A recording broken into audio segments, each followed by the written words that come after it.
Figure it out. Hello, this is Adam Koralik with Flying and Eating. Today, let's go somewhere and do something, and make sure to like, comment, and subscribe.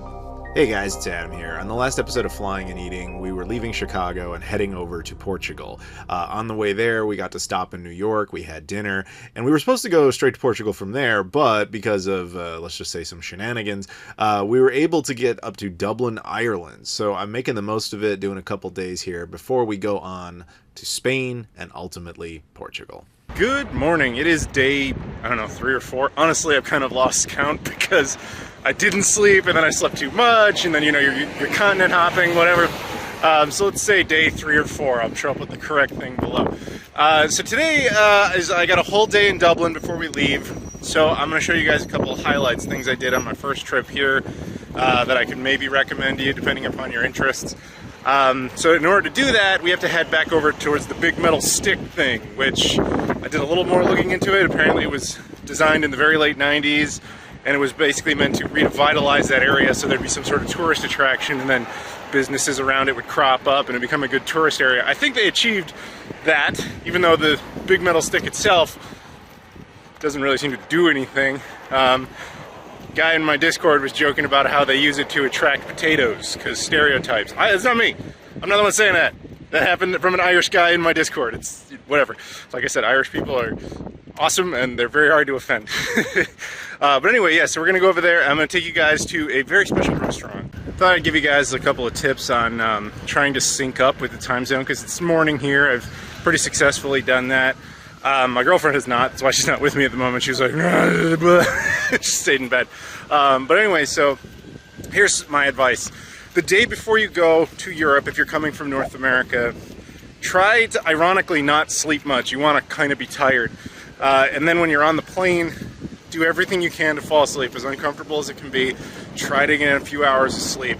Most flights from North America to Europe will land in the morning in Europe, because the whole point is they were trying to shift you and help you out with that. Then do everything possible to stay up during the day. Coffee, whatever it takes, just do it. And then go to bed at like the most normal time possible, like a 10 o'clock or beyond.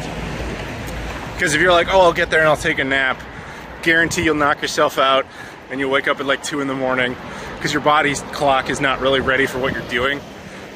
So that's very standard. And you want to avoid that because it'll ruin your whole trip. So yeah, that's my advice, is basically tons of coffee and sleep as much as you possibly can on the plane. So you can see the big metal stick behind me. Where we are is kind of the epicenter of like Dublin's tourism. I mean, there's museums everywhere, there's restaurants, pubs, there's tons of stuff around here. This is a Tesco Express, kind of like a 7-Eleven equivalency throughout both the UK and in Ireland. There are full-size Tesco's, but I've only ever seen those in Hungary. I have no idea what other countries they're in, but if you ever need to pop in and get something real quick to snack on, not a bad choice. Alternatively, they actually do have Circle K's here, you know, a la Bill and Ted. Subway, of course, very common. And Costa Coffee, which I told you guys about before briefly, is a coffee shop very similar to Starbucks, but I've only ever seen the actual stores within both Ireland and the UK and Portugal, oddly enough. And of course they actually have Starbucks down there, but I think Costa is now owned by Coca-Cola. So when I was here a few years ago, we had a lot of good food, but by far and away the big winner was this place, the Cedar Tree. This is a Lebanese restaurant. Now, to my fellow Americans who may not be too familiar with Lebanese food, we certainly do have it, but it's very uncommon. It's more common in parts of Europe and Canada especially. This place though, this was mind-blowing. My girlfriend feels, you know, oh, I wish I could have gone, but she's still sleeping in. I think that's what I'm doing, the Dawood Basha meatballs cooked in pomegranate and tomato sauce with cashew served in rice. And I think I will do an appetizer of falafel. It's a deep-fried crushed chickpeas and fava beans served with tahini and falafel salad. The falafel appetizer has arrived. We got our little bread bit, and it smells so good, I'll even forgive the fact that there are pickles in it. Main course has arrived. We got our rice, and we have our sauce that has meatballs and things. Oh man, looks so good. It smells amazing. I think they put nutmeg in the rice, and I'm no chef, but I think that's there. I'm looking forward to this, because the falafel was amazing. For the record, what you're supposed to do is take the rice, put it here, mix it with that, but I'm a heathen, just putting it straight in there, I prefer.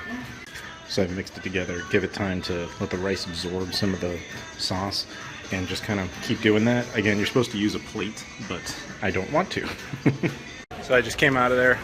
Did not disappoint. It was exactly how I remember it. That place is amazing. Like, if I had just changed planes here and I, like, you know, had a few hours in between, this would be worth driving into the city just to eat this. Go there. I mean, yeah, you could do this, I guess. So I'm in a grocery store, right? I'm walking around and I see this. I'm guessing this is the remains of something that was like an old castle or something, because we are in Dublin Castle. So maybe this was some sort of compromise. So I wasn't expecting to show you anything historical in here, but apparently, well, you know, I had to. They take it very seriously. Irish potatoes. So we are here at Dublin Castle, which I know absolutely nothing about. Unfortunately, it looks like they're doing maintenance on it because there's nothing but scaffolding all the way down. I'll try to show you guys something, but yeah, most of it looks like this right now. So this is kind of the best part I think I can show you guys right now. There's a little park. I'll go in there. Maybe there's something interesting in there. But yeah, unfortunately, they're just doing like big renovations and stuff right now. But there you go. Old castles. So I think that's a slightly better view. You're inside this little garden park type of thing. It looks like they're clearly updating and maintaining things. But there you go. You got to see something historic. This place gets bonus points for that sign right there. Hell yeah. My people. I don't know if this is just an advertisement for Heineken or if this is actually like their building. Either way, they embrace everybody. Found an all-purpose nerd store called Forbidden Planet. Look at that. That is a badass Lord Zed helmet. And we got Grogu down there. Very nice. Well, something happened here.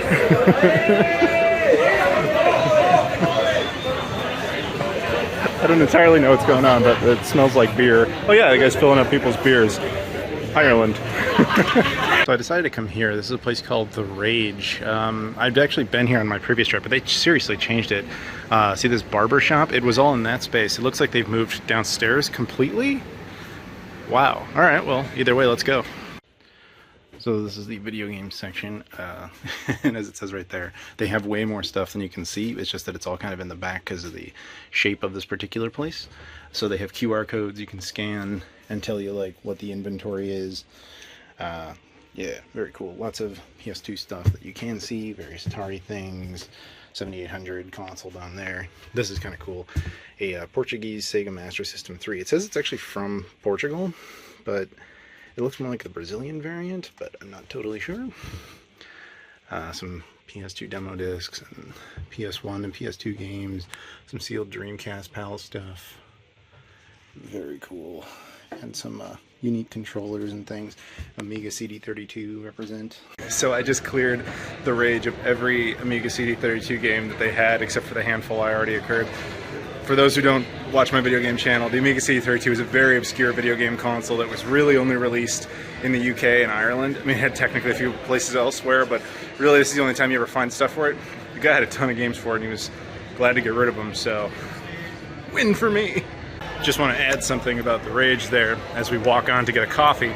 The guy had a hell of a memory, because I'd only been in there for a minute, and he goes, "Adam, is it?" And I was like, he was like, "Yeah, I remember you. 6 years ago I was in there."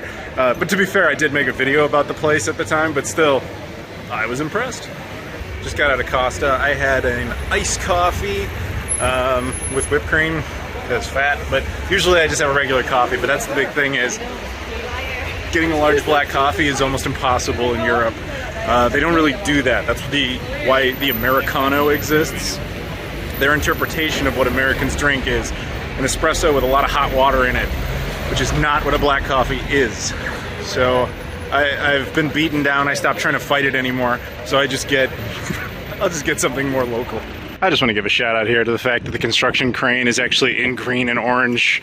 That's pretty cool. So we're checking out some statues here that have to do with the Great Famine, which I am no expert on the history of, but I know it had something to do with potatoes. It's not meant to be a joke. The potato famine, I think, is what it was all about. Again, I don't really know the history. So I've never been to this Indian restaurant, and I was thinking about going to this or a different Indian restaurant, because in the UK, and again, we're not in the UK, but in the UK, Indian food is god tier. It's like the best thing you've ever had. So since I won't actually be going there, I thought, okay, we could try this, but to be completely honest with you, I'm still super full from the Lebanese food earlier today, so I think I'm going to skip dinner. That said, I'll still show you another place because my girlfriend wants food. The girlfriend craves burgers, so this is happening.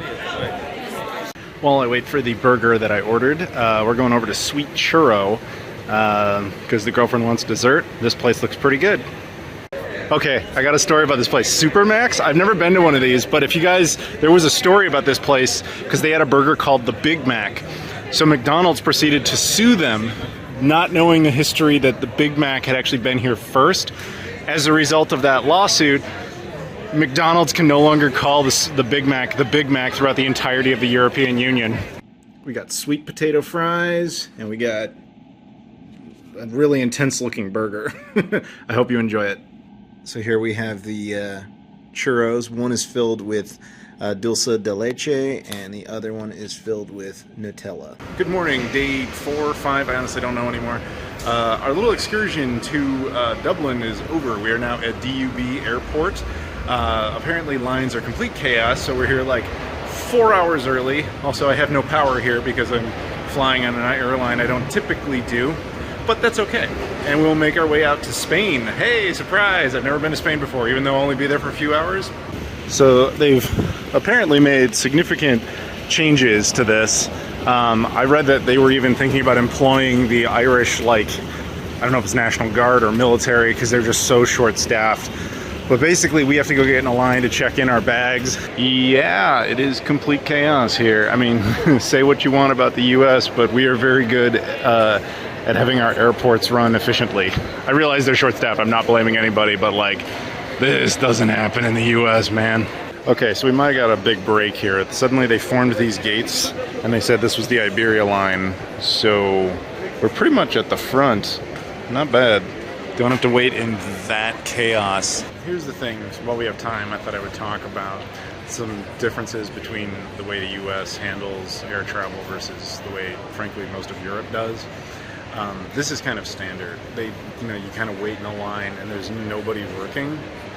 And they often don't tell you like what section, like there's nothing up there that says the name of our airline. There's a monitor over there somewhere that eventually, when your flight is coming up, will tell you, oh, by the way, go to this gate 11 thing to check in. This is just to check in and drop off your bags if you have all that, etc.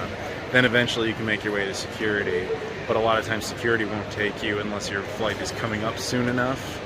And then once you get past all that, usually there's like a big board where it says like what your gate's gonna be. They usually don't announce the gate until it's almost boarding time. I will never understand this level of inefficiency that exists over here, unfortunately.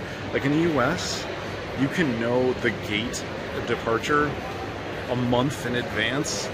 And when you walk in, like American airports typically work from 4 a.m. to midnight. So it's only like 20 hours a day there's staff. It's just kind of insane. Like, Europe, you can do better. I can't believe I'm saying this, but to Ryanair's credit, they're the only airline with self-check-in capabilities here. It's very strange. Promptly 12 hours later, we have finally checked in, and now we are going to go over and go through security. All right, we've made it through security. No real problems. It was just a little tedious. Had to take the Sega Pluto out and everything, but whatever. Anyway, now onwards to our gates. I will admit that once you get past the security and all that, this is actually a pretty nice airport. A lot of food restaurant options and all sorts of stuff. I even got a pre-packaged, I'll get you a better shot in a second, salmon bagel right there. That little bagel thing was way better than any right to be. Certainly there's going to be better ones out there, but I'm very satisfied.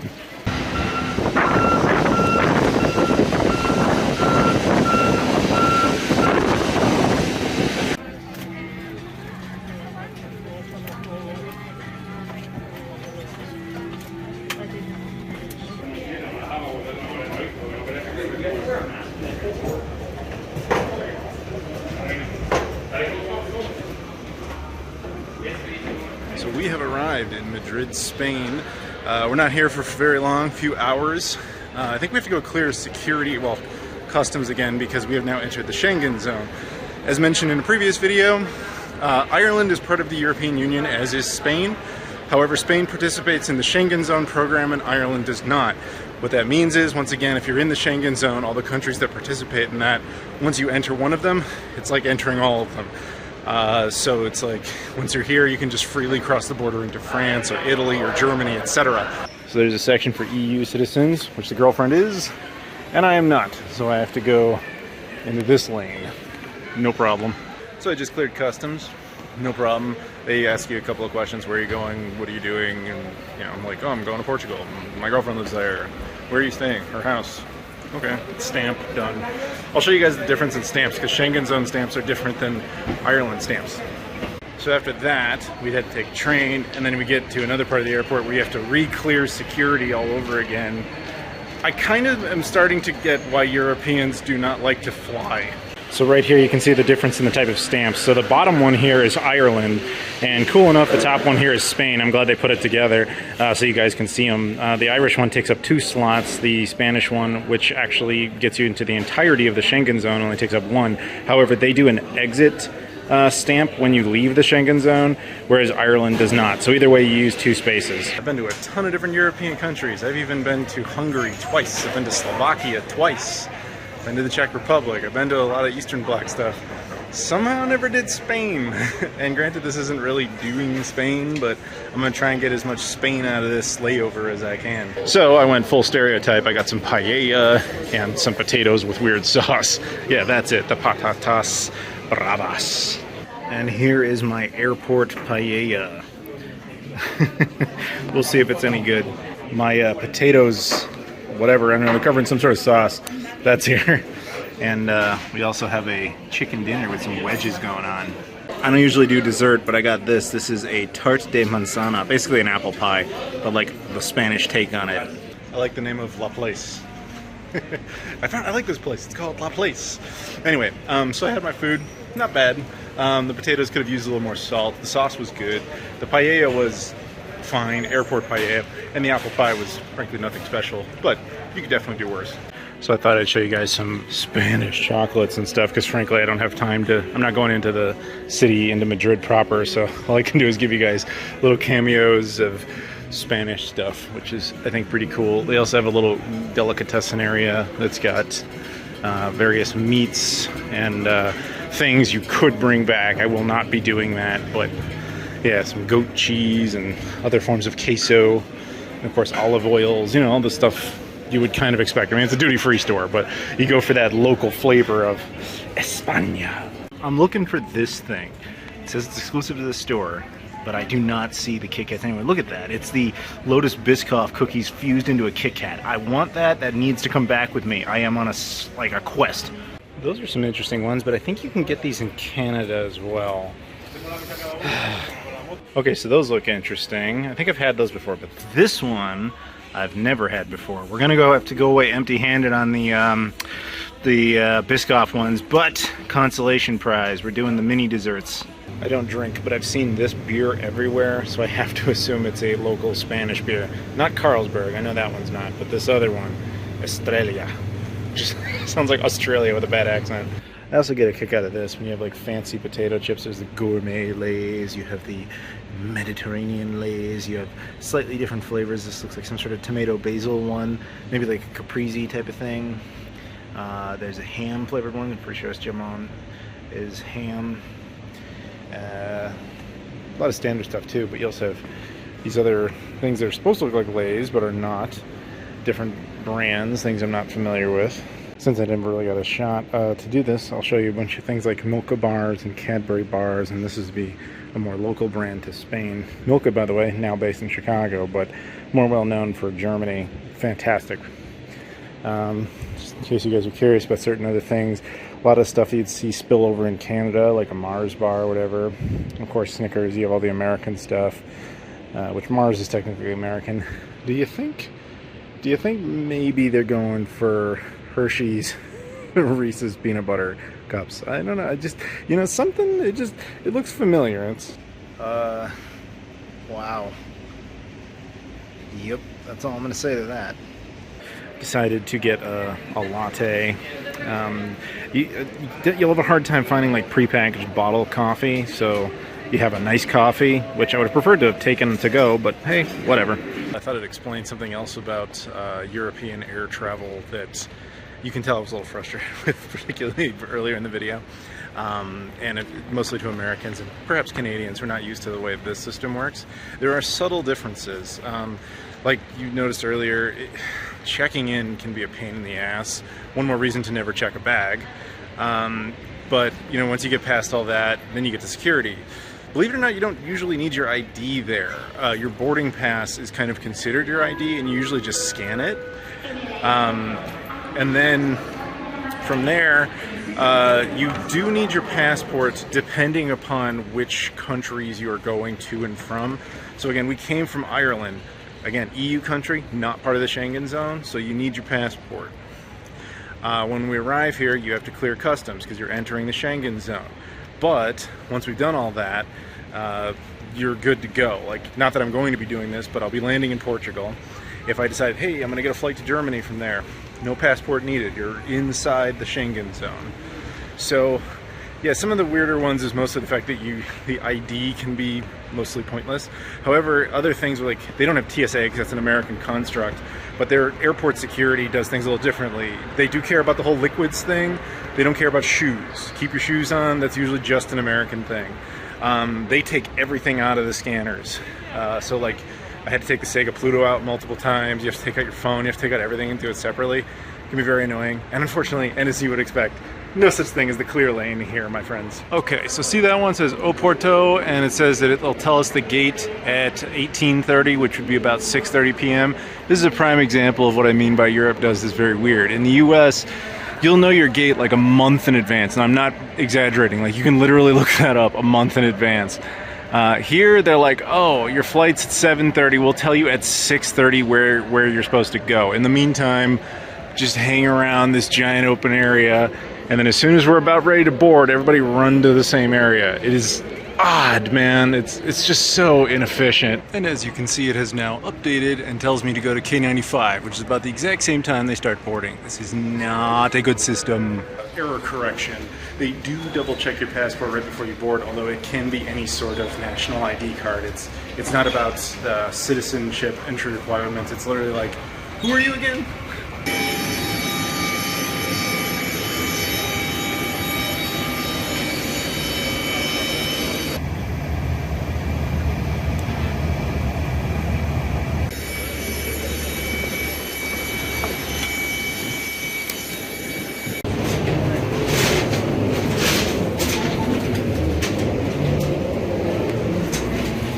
And we have made it to Portugal. Very exhausted. This day is very much a wrap. So we're gonna go now. Have a good one.